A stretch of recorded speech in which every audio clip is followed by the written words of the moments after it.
Good morning students, welcome again in online classes, class +2 geography period. Chapter number 6 हम कर रहे हैं water resources and this is the second part of this chapter. In my last video we discussed about what is the water resources of India, surface water हमने cover किया था, underground water हमने cover किया था, lagoon and back waters हमने किया था. Today we discuss about the water demands and utilisation, जल की मांग और उसका उपयोग. India is basically and agriculture country where near by 2/3 of the total population depend on agriculture. जो पॉपुलेशन है वो लगभग 2/3 भाग जो है पॉपुलेशन का वो सिर्फ एग्रीकल्चर पे डिपेंड करती है. In order to increase agriculture production we have improved the irrigation system, therefore high priority has been given to irrigation in the 5 years plan. तो जो स्वतंत्रता के बाद 1947 के बाद जब हमारे 5 ईयर प्लान शुरू हुए तो सबसे पहला हुआ था 1951-52 में. इसके अंदर सबसे मेन पॉइंट रखा गया इरिगेशन. किस पर सबसे ज़्यादा जोर दिया गया? इरिगेशन फैसिलिटी पे जोर दिया गया.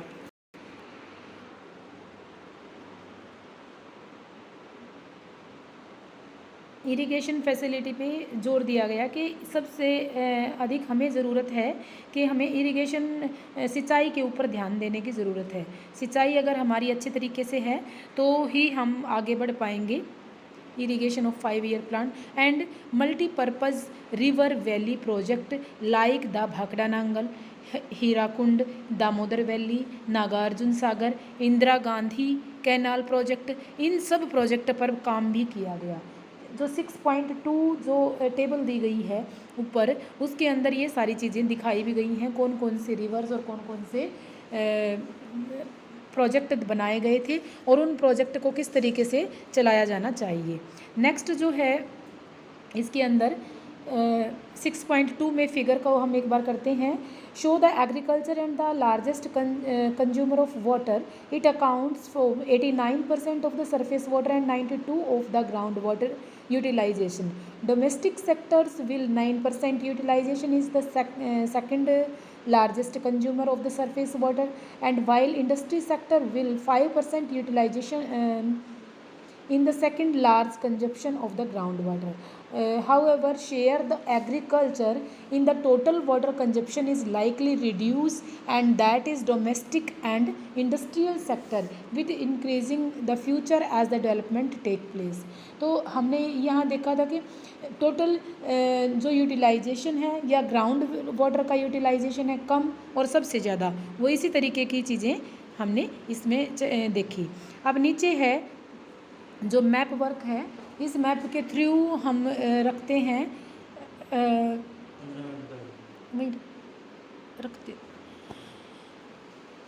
On the page number 271 figure 6.1 के अंदर रिवर बेसिन्स दिखाए गए हैं. These river basins are defined as the which rivers are more important and most following या ईस्ट फॉलोइंग या वेस्ट फॉलोअर रिवर्स हैं और कौन कौन से रिवर्स के तहत हमें पानी मिलता है. तो यहाँ अगर हम देखें तो वेस्टर्न घाट की नदियाँ देखो, इंडिया की ऊपर जो नदियाँ हैं वो सिर्फ 3 नदियाँ हैं. गंगा नदी जो कि इस फ्लो से बहेगी, ब्रह्मपुत्रा नदी जो यहाँ से बहेगी और इंडस रिवर जो इस तरीके से फ़्लो करेगी. यहाँ अगर हम नीचे देखें तो नीचे जो वाटर बॉडीज़ हम देखेंगे या सबसे यहाँ महानदी बेसिन जो है ये हमारे लिए है, गोदावरी बेसिन ये है, Krishna basin and Penner basin, Kaveri basin, इनके थ्रू इस पोर्शन को पानी दिया जा रहा है. ये वाला सारा पोर्शन इनके थ्रू किया जा रहा है.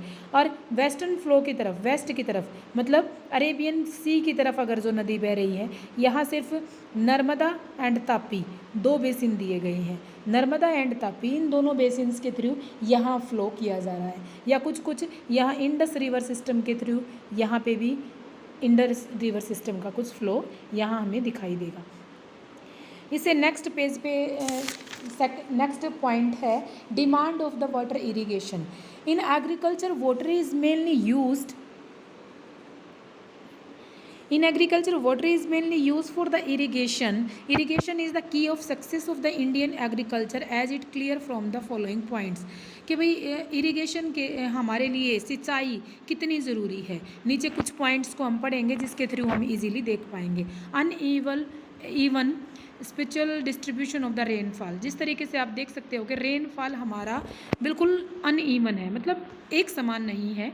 इंडिया में डिफरेंट जगह पे, राजस्थान में अगर हम देखें तो बारिश बहुत कम हो रही है, मेघालय में बारिश बहुत ज़्यादा हो रही है, इसी तरीके से चेन्नई सारा साल सूखा रहता है और सर्दियों में जाके वहाँ बारिश हो जाती है। तो अनइवन होने के कारण हमें ज़रूरत है इरिगेशन के लिए वाटर की, और वो वाटर हम चाहे नदियों से लें या फिर हम अंडरग्राउंड से लें, वो बहुत ज़रूरी है।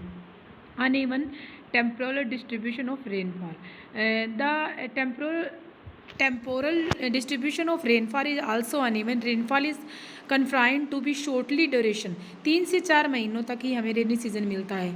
Out of that all area is dry, and इसलिए ज़रूरी हो गया कि हमें सिंचाई की ज़रूरत पड़ेगी। Heavy rainfall variable, large part of India suffer from the high rainfall variability in Incidentally, high rainfall variability is experienced in the area low rainfall, but area of the high rainfall are also not free from rainfall variability. As such, irrigation is essential even to area insufficient rainfall. Without irrigation, agriculture in India is reduced to a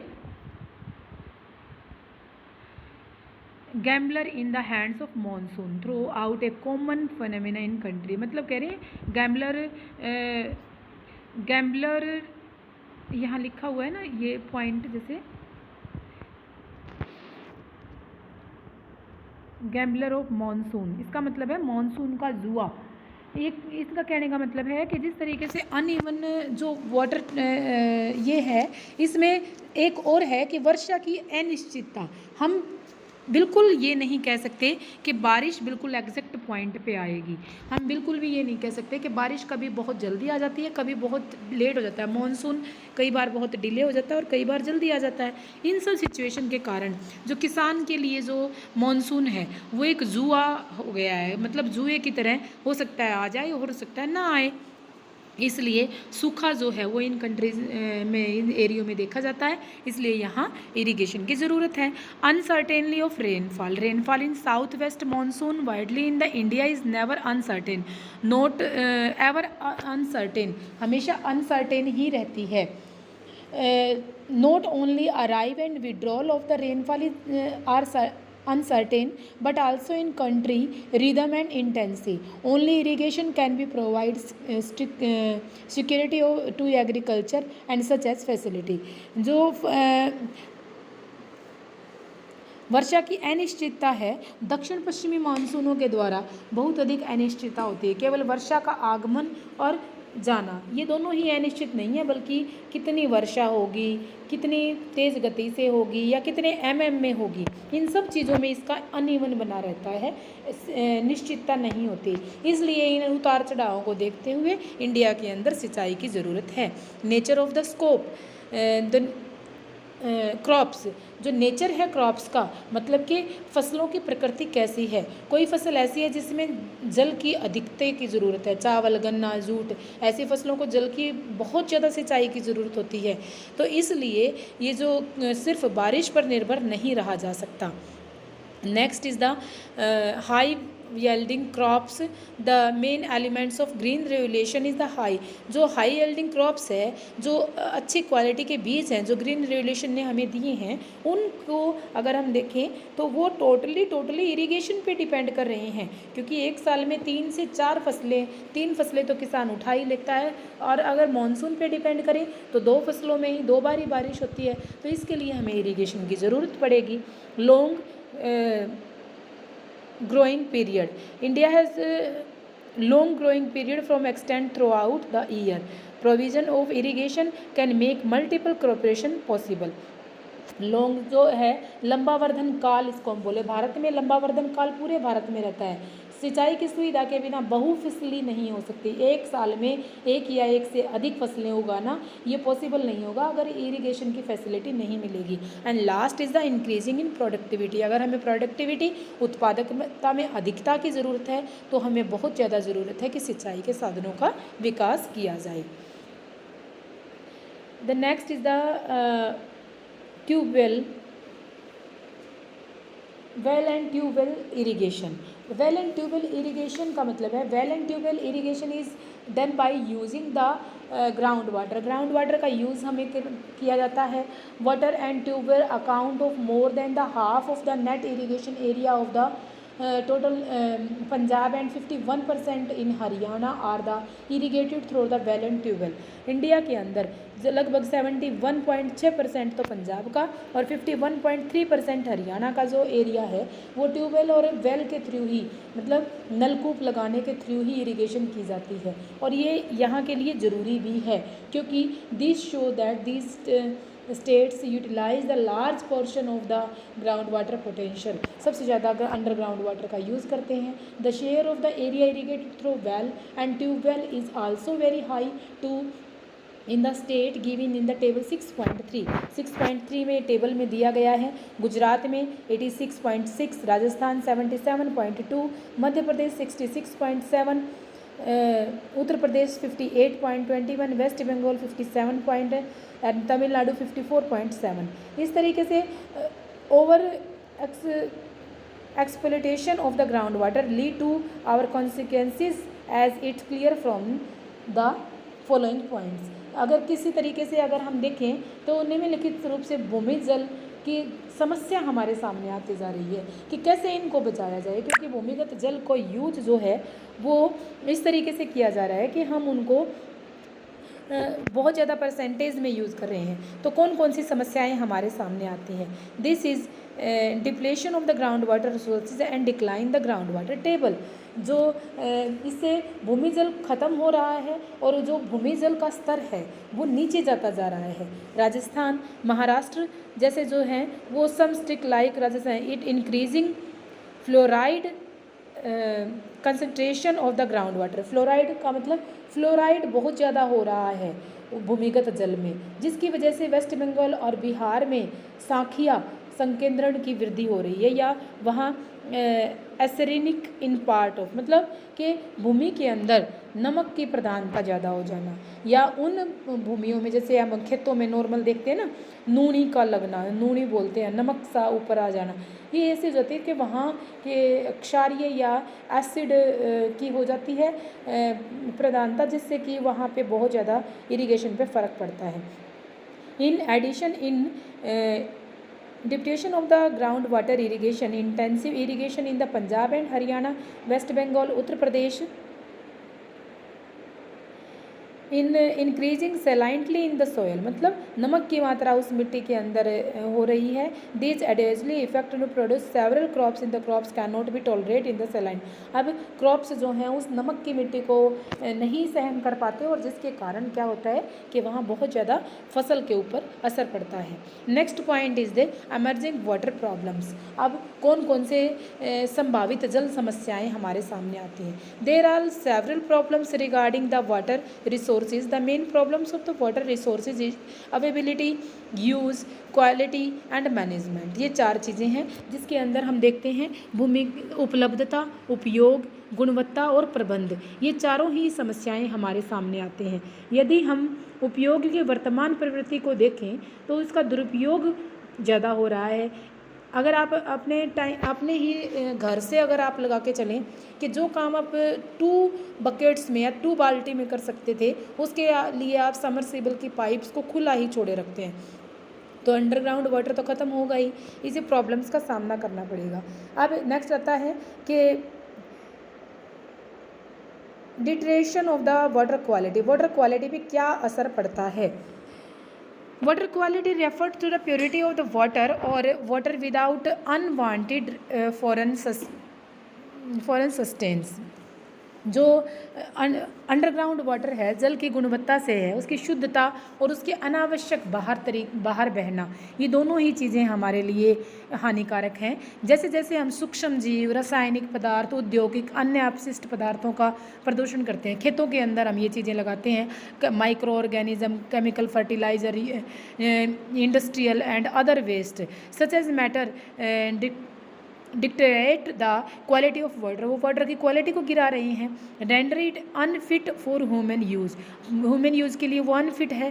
quality of water suffered from its large scale pollution almost throughout the country. It is been estimated that about the 3/4 of the surface water in the India is polluted. लगभग 3/4 भाग जो India का है वो polluted हो रहा है। Most of the rivers are carrying polluted rivers, कुछ रिवर्स के तो नाम भी पोल्यूटेड रिवर्स के नाम पे रख दिए गए हैं। We have dumping all sea ports waste matter in the rivers, industrial waste, multiple sewerage, reduce the chemical fertiliser and what not. हम हर चीज़ उन नदियों के अंदर ही फेंकते चले जा रहे हैं जिनका हमें नदियों के पानी का यूज़ करना है। These waste are both solid and well soluble form, वो या तो सॉलिड हैं या फिर वो पानी में घुलनशील हैं। Cities and towns generate the lot of sewerage, most of this sewerage dump into the water resources with any treatment rendering the nature water sources downstream uplift of the drinking and even of the bathing। ये सारा पानी हम कपड़े धोने का या जितना भी गाड़ी धोने का पानी है या सीवरेज का पानी, वो साफ अंडरग्राउंड वाटर में जाता है तो वो उसी में मिक्स हो जाता है। About 14 river basins have been affected by the untreated city sewerage. 14 नदियाँ जो हैं वो इससे अफेक्टेड पाई गई हैं। Large scale population of the rivers is turning them into the septic drainage posing serious threat in the health of millions of people. लगभग करोड़ों लोगों की सेहत पर ये एक बहुत बड़ा क्वेश्चन मार्क है। Industries are also responsible for water pollution, सारी इंडस्ट्रीज़ भी इसके लिए रिस्पॉन्सिबल हैं क्योंकि 150 लेदर फैक्ट्रीज़ हैं कानपुर की जो कि अपना 5.8 मिलियंस लीटर वाटर का यूज़ करती हैं गंगा रिवर में, और सारा डिपॉजिट जो है वो इमीडिएटली गंगा रिवर्स के अंदर ही डाल देती हैं। ये जो फर्टिलाइजर्स, पेस्टिसाइड्स, इनसे ये जो सारी चीज़ें जो हैं to increase from the production to further aggravate into problems of face, ground water problem भी ख़राब हो रहा है और सरफेस वाटर भी ख़राब हो रहा है। दिस रिजिडल फर्टिलाइजर्स एंड अदर हमें इन चीज़ों का यूज़ बहुत कम से कम करना चाहिए ताकि हम इन फ्यूचर में इन चीज़ों से बच सकें। यहाँ तक का चैप्टर आपने करना है। यहाँ आपके सामने 2 क्वेश्चंस बन गए हैं। First is the what is the main points demand of water in irrigation के लिए क्यों ज़रूरी है, इरिगेशन के लिए क्यों ज़रूरी है, इसमें आपने सारे पॉइंट लिखने हैं। इरिगेशन के लिए है ज़रूरी है, 5 नंबर का क्वेश्चन यहाँ से बन रहा है। उसके बाद ट्यूबवेल का जो डिस्ट्रीब्यूशन है उसके कारण हमें कौन कौन सी प्रॉब्लम्स का सामना करना पड़ रहा है, तो यहाँ 4 और 5 प्रॉब्लम्स यहाँ से आ गई हैं। 4-5 प्रॉब्लम्स के लिए क्वेश्चन यहाँ से बन गया। और एमर्जिंग ऑफ वाटर प्रॉब्लम्स क्या क्या हम एमर्ज कर रहे हैं, एक क्वेश्चन यहाँ से बन गया। 3 क्वेश्चन फॉर 5 मार्क्स के क्वेश्चन यहाँ बन गए हैं। आपको इनको अच्छे से रीड करना, देखना है, एग्जाम में क्वेश्चन यहाँ से बहुत इंपॉर्टेंट पॉइंट है, यहाँ से पॉइंट आउट होगा। ओके, यहाँ तक का चैप्टर करें। Okay, thank you, have a nice day.